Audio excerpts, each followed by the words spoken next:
Ladies and gentlemen, the Friend Zone World Champion. And this is Ask the Author Friday. I'm Kent Brindley, local self-published author, South Haven, Michigan.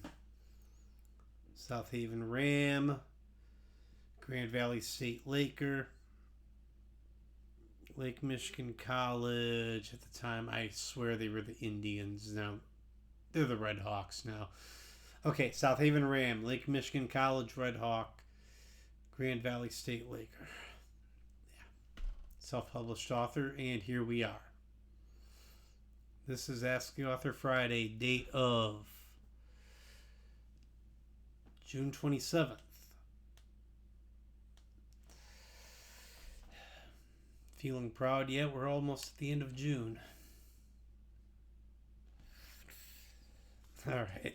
If any of you have any questions for future weeks, feel free to hit the comments down below. If you like this or any of my other content, feel free to subscribe.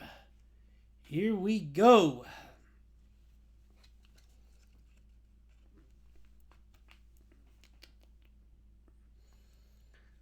How's the campaign going?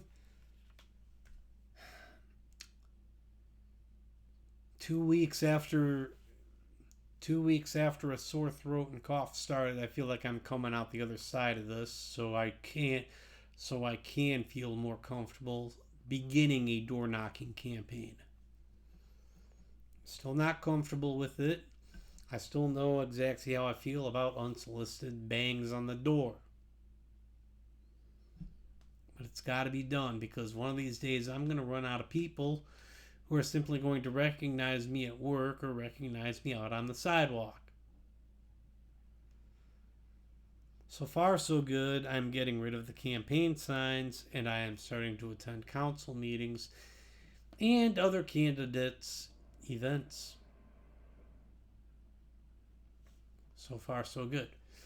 But at some point, you gotta begin the door knocking.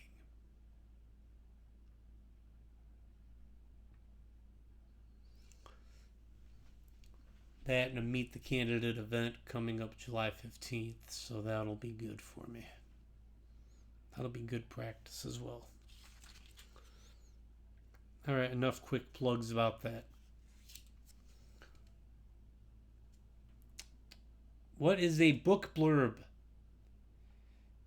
And how do you properly write one? I do not know what a proper book blurb is, let alone how to write it. That's a little outside of my wheelhouse. I need to look this up, and I need to start practicing if I'm ever going to send these out to traditional publishers.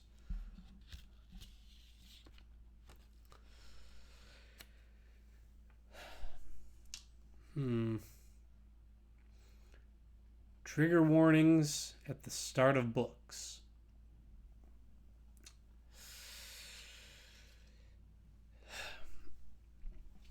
It does let people know what they're getting themselves in. It does let certain customers know what they're getting themselves into, and if this is going to be the right book for them.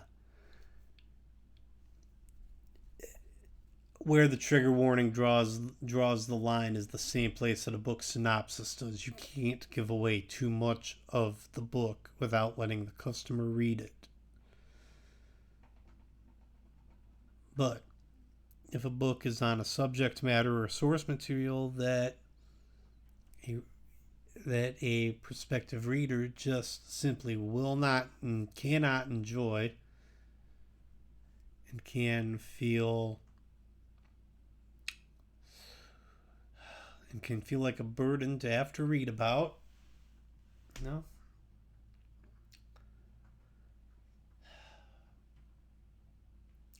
I don't see where it hurts anyone by including a trigger warning. If you don't like it, you can skip over it.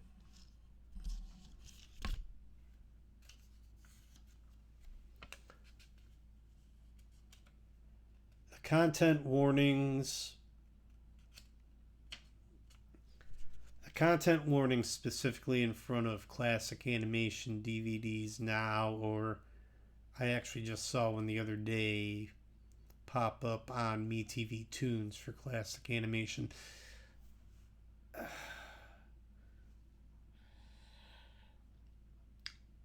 The way I see it, they can go one of two ways on this one. They can pop a 30-second content warning screen on screen for you, or they can censor and edit to death classic animation to the point where it's unrecognizable from the shorts that we grew up with, or just hide it away in a vault altogether.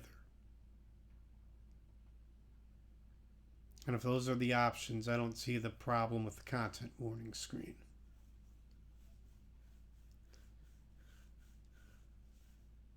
Because viewing these through the eyes of a child, they were funny enough.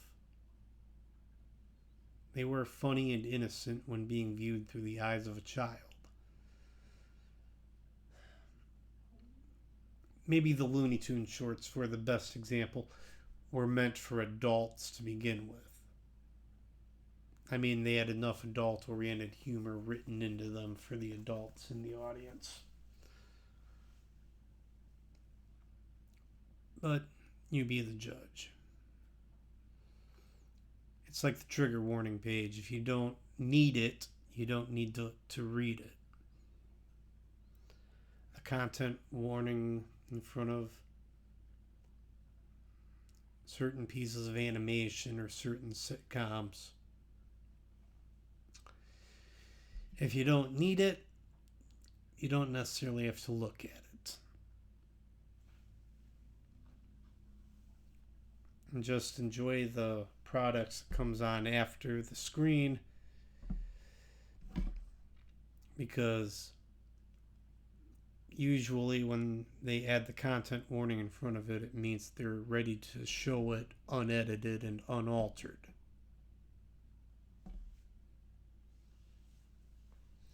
Anyway, I'm Kent Brindley. This has been Ask the Author Friday. You all have a great weekend. I'll see you soon.